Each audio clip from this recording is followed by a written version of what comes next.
Level 1, Hamu Ahmad, the candidate. You're 23. IDF discharge papers are 3 weeks old. A woman calls. She says she represents a state institution. She doesn't say which one. You meet in a cafe. No documents, no logo. She orders nothing. For 2 hours, she asks questions that don't feel like interview questions. Then, have you ever lied convincingly to someone you loved? You think about it. You answer. She nods once, stands up, leaves. 4 months of silence. Then a plain envelope, no logo, a street address, a time. You go. Level 2, Midrasha, the Cadet. 14 of you start, 8 will finish. Nobody announces this. You figure it out by counting chairs. The academy is outside Herzliya. Your family thinks you're in extended military training. That cover story was given to you. You didn't choose it. Cover identity construction. Memorizing a life that isn't yours until the borrowed memories feel older than the real ones. Surveillance detection routes. Walk through live Israeli. Cities while Mossad officers follow. If they mark you, you run it again. Dead drops, brush passes. Then the resistance course. Hooded, stripped, cold room, no sleep. Some cadets break within hours. The instructors note it without expression. Graduation, no guests, no ceremony. A senior officer shakes your hand. 2 words, welcome home. You are now a Katsa. Level 3, Junior Katsa, the case officer. Your cover name is David Sullivan, Canadian, telecom consultant, LinkedIn profile with 4 years of history, 2 references who answer calls, a tax return filed in Ottawa that Mossad's own technical branch built, cleaner than anything CIA produces. Brussels, your real target. Iranian procurement networks buying dual-use components for a nuclear program that officially doesn't exist. You run 2 assets. You meet them in restaurants, in parks. You listen. You make them feel important. You make them feel safe. Every meeting becomes an encrypted report. Tel Aviv reads it within 12 hours. The response is 1 word: continue. Your landlord thinks you travel too much. Your assets think you're a friend. Neither is entirely wrong. Level 4, Senior Katsa, deep cover, no diplomatic immunity. You understand what that means now in a way the training didn't fully convey. High threat postings, Tehran adjacents, Beirut adjacent networks, cities, where the IRGC Quds force runs counter surveillance at the airport, and the Iranian MOIS keeps photographs of known Israeli intelligence patterns. You are not on their list yet. Staying off it is a full-time occupation that runs simultaneously beneath your cover occupation, which is itself a full-time occupation. The asset recruitment here is different. You don't wait for ideology or money to open a door. You build a door, a European diplomat with a gambling problem. You lend him money through a cutout. Casual, friendly, no pressure. You lend more. Over 18 months, he owes the equivalent of 2 years of his salary. $140,000 in structured debt, no receipts, no paper. Then you present the offer, not as a threat, as a solution. He agrees. He had no other option by then, but the agreement feels voluntary, which matters for the relationship's longevity. If you are arrested here, the call to the embassy goes unanswered. Israel has no record of you. That is not a figure of speech. It is the operational policy, written nowhere, understood by everyone. Level 5, Neviot, the ghost in the room. You are never in the room. That is the point. Neviot is Mossad's Technical Operations Division. Entry requires existing Mossad rank, plus additional selection. Your specialty, penetration without trace. A hotel suite in Vienna is swept for listening devices by the target security team at 9 a.m. By 11 a.m., your team has entered. Place 2 devices behind the electrical panel and 1 inside the phone handset, and exited. The room looks identical. The sweep log shows clean. The next sweep, scheduled for 48 hours, will also show clean, because you calibrated the devices to go dormant during sweep frequency scans. The safe in the suite takes 4 minutes. You practice until it takes 3. The Dubai operation, 2010, 26 operatives, cloned passports from real Israeli dual citizens. Key cards copied from hotel system. The target, Hamas military commander Mahmoud al-Mabhouh, is in his room. The team enters. Succinylcholine injection, fast-acting muscle paralytic. Victim remains conscious, then electrocution, then suffocation. Window from arrival to death, under 6 hours. Entire team out of Dubai before midnight. 26 names on the Interpol list within the week. Israel, no comment. Level 6, Kidon, The finality selection comes as a question from a department chief you've known for 3 years. He asks if you're ready for a different kind of work. You know what the question means? You say yes. Kidon is the operational arm of the Caesarea division.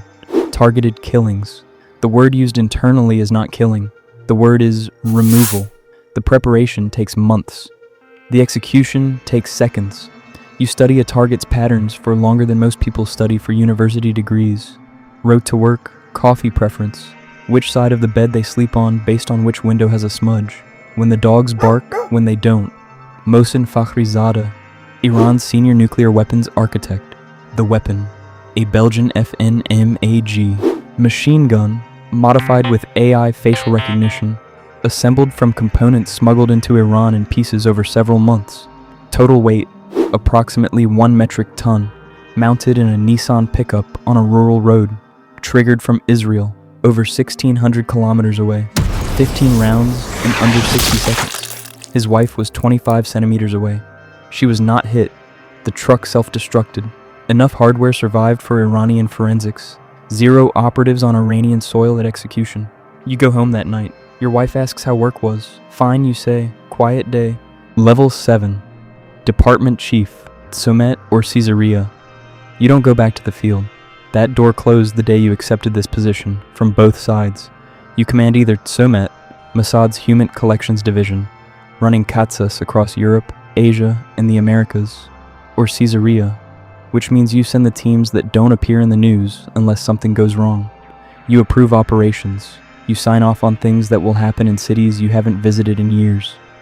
The Sionim network runs beneath everything. In Britain alone, approximately 4,000 Jewish civilian volunteers. Car rentals without documentation. Medical treatment for bullet wounds, no police notification. Safe houses, bank access outside hours. In the United States, over 16,000. Unpaid, untrained, nowhere in any org chart. Without them, none of this functions. When an asset is lost, you conduct the internal review. 3 documented outcomes in a single career cycle. 18 years in a foreign prison. Execution by host government, disappeared. No body, no confirmation. The Katsa's field career ends. The file stays sealed for 40 years. You write the memo. You approve the next operation. Level 8, Deputy Director, Mishneh Ramsad. Every Tuesday morning you brief the Prime Minister, not a summary, not a slide deck prepared by an assistant. You brief. You know the operational details, the asset names behind the cryptonyms, the collection methods behind the intelligence, and the exact threat level of the information you are about to share, and the exact threat level of the information you are choosing not to share, because intelligence shared is intelligence that can be leaked, and every Prime Minister leaks, eventually, in ways they don't recognize as leaking. You coordinate with CIA, MI6, BND, DGSE. Every relationship is transactional. Every intelligence share is calculated. What does this buy us? What does it cost us? What are they not telling us in return? The CIA director smiles the same way you smile. You both understand the smile perfectly and neither of you comments on it. The IRGC Quds Force commands approximately 11,000 covert operatives by Mossad's own 2025 assessment. They are in every city where you have people.